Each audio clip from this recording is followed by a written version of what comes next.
Well, covenant theology is really, simply put, a kind of basic understanding of the whole Bible story and a description of the way in which God relates to his creation and to humanity.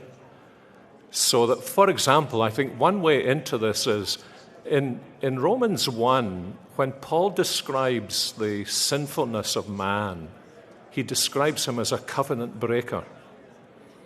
And this implies that right from the very beginning of creation, the relationship between God and man has been a covenant one, in which God commits himself to be himself to man, gives certain promises to man, and because of those promises, because of the character of God, he calls man to respond to him in faith and obedience. And when you grasp that principle, I think you see a couple of things. One is that all the way through the Bible, there runs a theme of the two ways. You find it, for example, at the beginning of the Psalms. There are two ways for men and women to respond to God. There is the way of the righteous, and there is the way of the unrighteous, the way of faith and the way of disobedience. When you come to the teaching of the Gospels, Jesus says there are two ways. There's the way of faith, there's the way of disobedience. So although the word covenant is not always used, it's the undergirding principle of the whole. You might say that it's the reality that explains everything.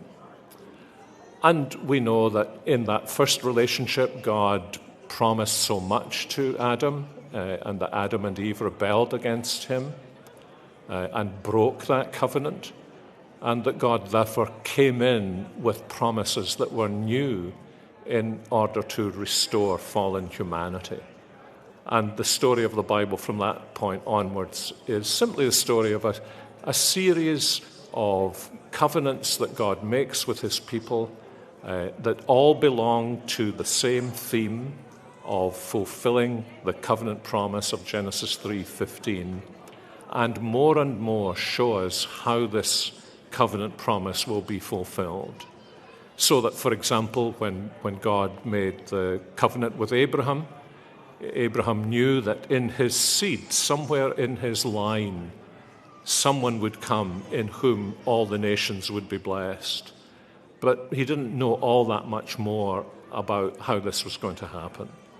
In Moses' day, Moses learned that there would be a prophet, so that the one who would fulfill the covenant would be a prophet. He was given all these regulations that were pictures of the way in which God's promise would be fulfilled. When David's covenant was made, David learned that one of his descendants would be the fulfillment of the promise. When Isaiah prophesied about the suffering servant, when Daniel had his vision of the Son of Man, all of this is building up the picture of how this covenant is to be fulfilled. And so eventually in the New Testament we come to the evening before Jesus' crucifixion, in which he summarizes his own ministry by saying to now the 11 disciples who are faithful to him, "This is the blood of the covenant." And this is a fulfillment of the Old Testament prophecy that God would make a new covenant. And Jesus speaks about the shedding of his blood as the way in which that covenant is brought to fruition. So that when we come to trust in Jesus, we know Jesus as our covenant Lord and Savior, and we are called, therefore, to respond to him in faith and obedience. And at the end of the day, in the book of Revelation, we see how this is all fulfilled in the way in which God, right at the end, says, I will be a father to you, and you will be my son, which is actually what Adam was created to be right at the beginning.